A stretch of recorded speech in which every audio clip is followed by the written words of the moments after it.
some months ago, actually, you were interested in the idea of war bonds, which is a different form of borrowing.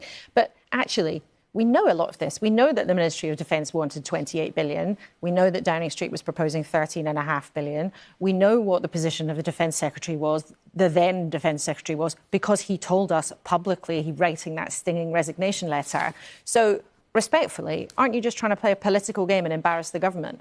Not at all. We've had certain reports, often through the media. We've not had it before Parliament. And Parliament is where the debates have to be held, where we have to have those votes.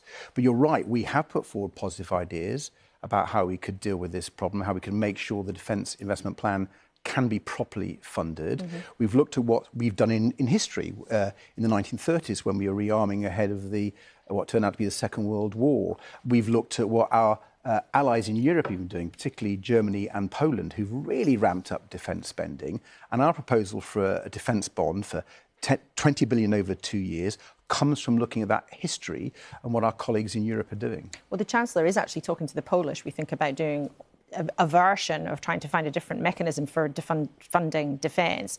But on this point of trying to force these papers out into the open, you were in the Cabinet during the coalition. Would you really have wanted all your negotiations to be out there in the public domain very quickly? I mean, for government to work, don't Cabinet Ministers actually have the right to have free and frank discussions in private?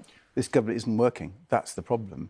We've seen 2 defence ministers resign because the Prime Minister isn't able to sort of take a decision to work across his government, to work with the Treasury.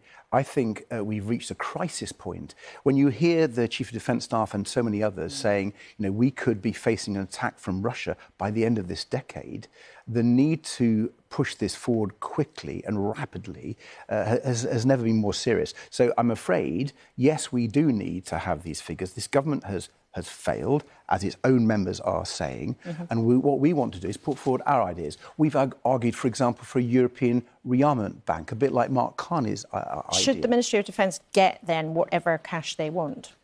No, it obviously needs to be properly debated and considered.